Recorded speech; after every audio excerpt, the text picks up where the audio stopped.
Listen down into that sound. What is it? A current of air, vibrating vocal cord, your own eardrums, something running in your head. It's all of you, but go still deeper. This sound is you vibrating. And who are you? Don't give me your name, address, and occupation. You know that's just a mask, a front, a big act. Who puts it on?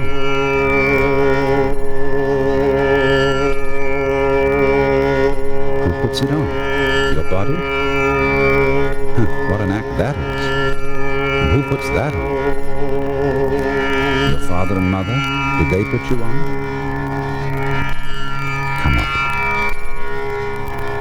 You know very well who you are, but you won't admit it. Deep in there, in the middle of your heart, you know it. You've always been around, and always will be. And the you in you is the same as the you in me. You're not some sort of tourist just visiting in this world for a short time. You belong here, like the apple on the tree. And as the apple is the energy of the tree, you, yes, you are the energy of the world. You don't know who you are, do you? You can't really get at yourself, just as the fingertip can't touch itself and the teeth can't bite themselves. And that's because you, the far in you, is what we call Brahman, the self of the universe, the which than which there is no witcher, the heart and foundation of all that's going on. You think you're going to die someday? Yes. That's because every now and then you have to go off so that you can know you're on. You can't have an up without a down, or a back without a front, or a light day without a dark night. The whole thing is pulse.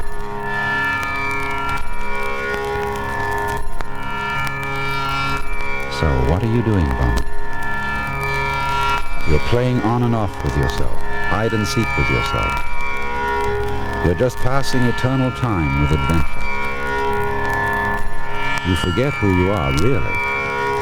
Every now and then, you make like you're just a John Doe or a Mary Smith, or a butterfly, or a worm, or a star, and that you're lost in the middle of a big, big outside world that isn't you, that you don't understand and that you don't control. Of course.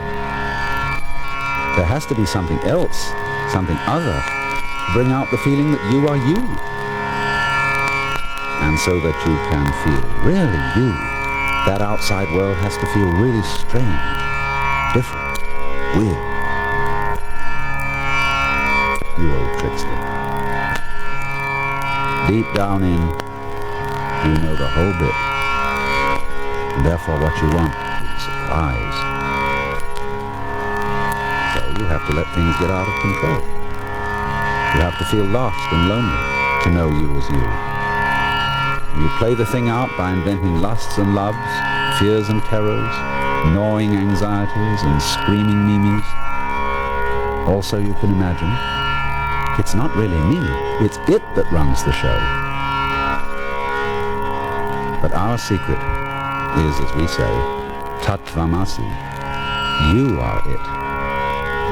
You are running the show. By not letting your right hand know what your left is doing. By making like there's a whopping great split between what you do and what happens to you. And this is what we call Maya, the great illusion, and Leela, the play, the big act. And you don't just play your game with such simple elements as on and off, black and white, or life and death. To seem as real can be, this world that you are playing must be so complicated that you can't figure it out. Especially if you're using figures to figure it. So, between black and white, there is the whole range of colors. Between thunder and silence, the whole scale of tones. And between something and nothing, between a smashing fist on the face and trying to touch air, there are all the textures of feeling. Burning, throbbing, pushing, hugging, fondling, tickling, kissing, brushing, and light wind on the skin. Your world is all these elements, of light and sound, of taste, smell, and touch, woven together in many dimensions on the fabulous loom of your brain. Your brain, the most complicated thing in the world, which you yourself grew without even thinking about it.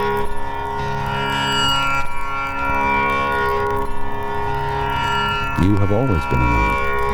For you, I, the self, is simply what there is and all that there is. All of us are raised from one center, tits on one sow, sounds on one flute. Forever and ever. But it doesn't get monotonous, boring, because we keep forgetting it.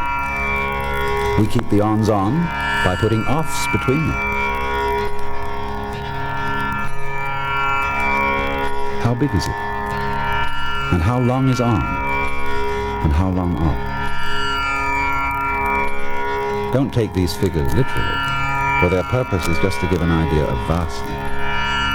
We say that man, human life, is a dance that lasts for 4,320,000 years. And of course there are all sorts of other dances going on at the same time with their own rhythms.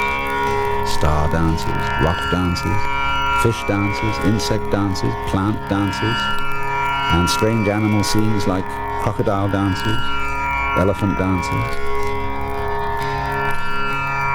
The human dance runs for 4,320,000 years, a span of time that we call a kalpa. Before it begins and after it ends, there is always another kalpa, or off period of rest, during which the self is simply the self, and doesn't pretend to be this me or that you. We call this rest period the pralaya. Peace, uninvolvement, pure bliss.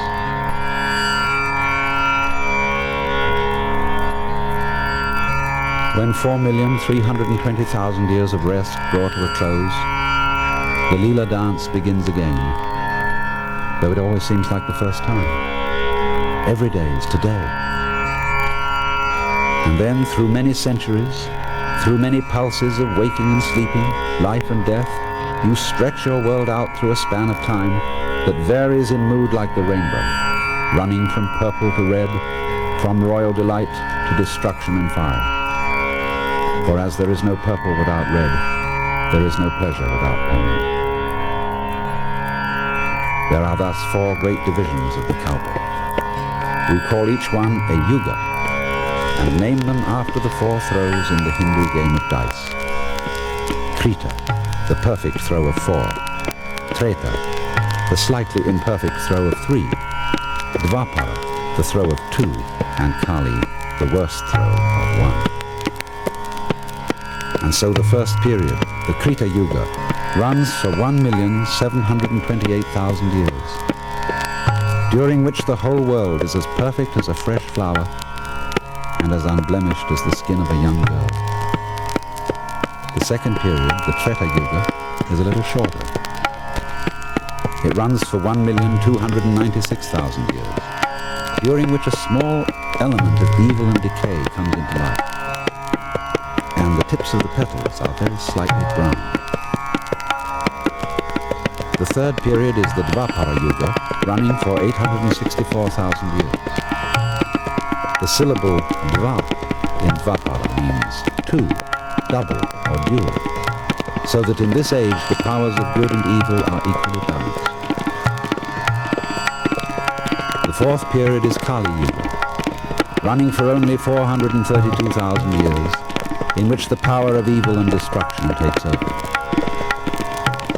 At the end, your eternal self takes the form of Shiva, the lord of renewal through death, blue-bodied and 10-armed with a necklace of skulls, but with one hand in the gesture called fear not, as a reminder that all this is in illusion and play. And then Shiva dances the Tandava dance, the dance of fire in which the material world is destroyed, and the self returns to the state of pralaya, of peace, uninvolvement, and pure bliss. All this goes on forever, through kalpa after kalpa after kalpa, and not only in this visible world that we call the universe. For this universe that we know is only a speck of dust in another universe, and all the specks of dust in this universe that we know contain minute universes without measure, boundless inward in the atom, boundless outward in the whole. However vast, however incomprehensible, however terrifying this entire display may seem to be, all of it is at root your own inmost self, the self which you cannot touch or see or pin down or control, because it's too close, too near, right in the middle of everything, because it's you.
This word is the whole universe. It is explained that everything past, present and future is the sound Om. And whatever is beyond these three divisions of time, that also indeed is Om.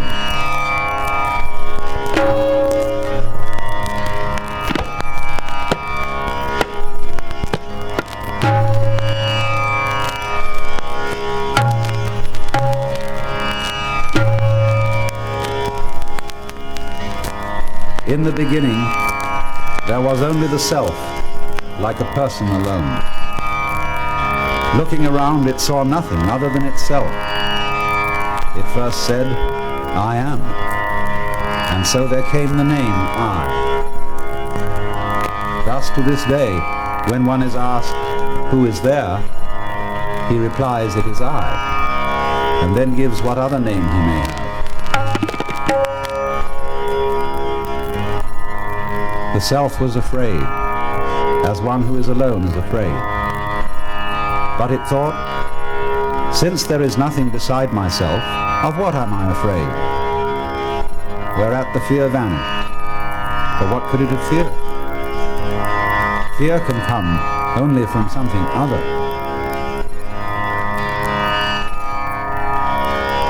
But the self had no delight, as one alone has no delight. It desired another. It expanded to the form of male and female in tight embrace, and then fell into two parts. Thus it is that everybody is one half, like one of the halves of a split pea, and the missing half is filled by a spouse. Then he coupled with her, and produced all human beings. She thought, how can he have intercourse with me, having produced me from himself? I will hide. She became a cow, but he became a bull, and coupling with her produced all cattle. And in turn she became a mare, and he a stallion. She a female donkey, and he a male donkey. She a she-goat, and he a he-goat. She a ewe, and he a ram. And thus were born from their union all beings that exist in pairs, down to the very ants. He knew, I am in fact this universe, for I have produced it all. In this way, he became the universe.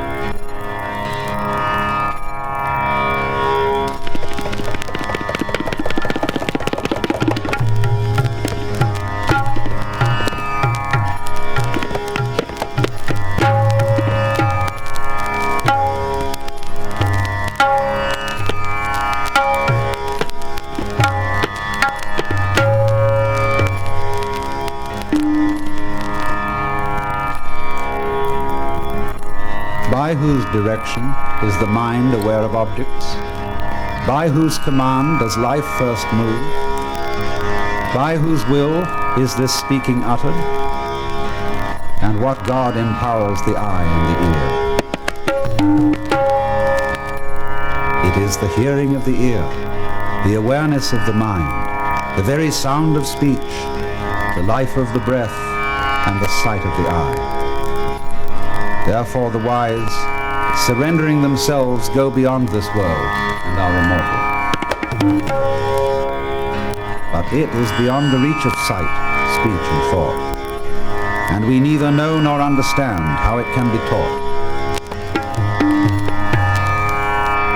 It is other than the known and beyond the unknown.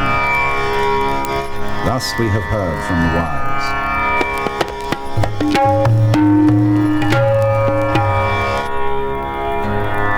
It is that which cannot be spoken, but by which we speak. It is that which cannot be thought, but by which we think. It is that which cannot be seen, but by which we see. It is that which cannot be heard, but by which we hear. It is the breath which cannot be held, but by which we breathe. It is known for those who do not know it. For those who know it, it is unknown. It is not understood by those who understand it. It is understood by those who understand it not.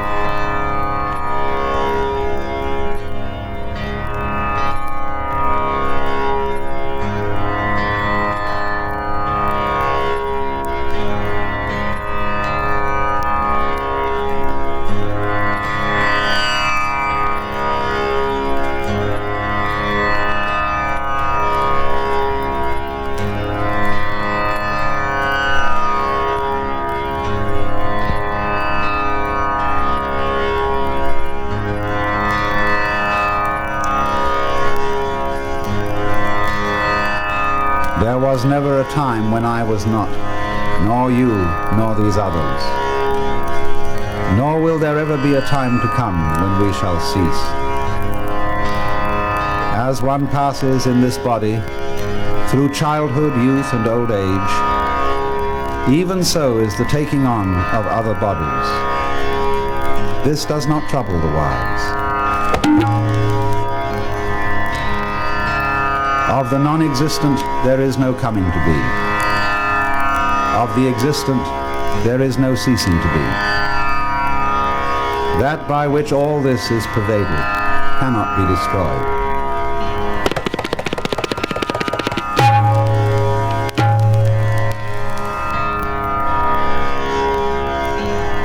As one casts off worn-out clothes and puts on others that are new, even so, the self casts off worn-out bodies and assumes others that are new. Weapons cannot cut this self.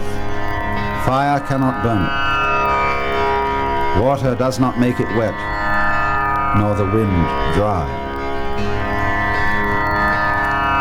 It is eternal, all-pervading, changeless and unmoved. It is the same forever. It is said to be unmanifest, inconceivable, and without change. Knowing it thus, you should not grieve.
The knower, the central self, is not born and does not die. It is not produced from anything and produces nothing apart from itself. It is unborn, eternal, enduring, primordial. It is not slain when the body is slain.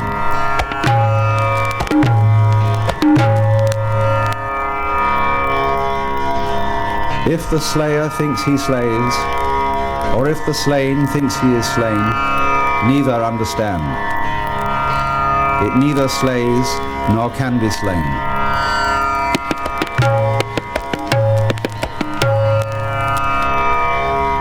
Smaller than the small, greater than the great, it is the self in the heart of all beings.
Bring here a fruit from that fig tree.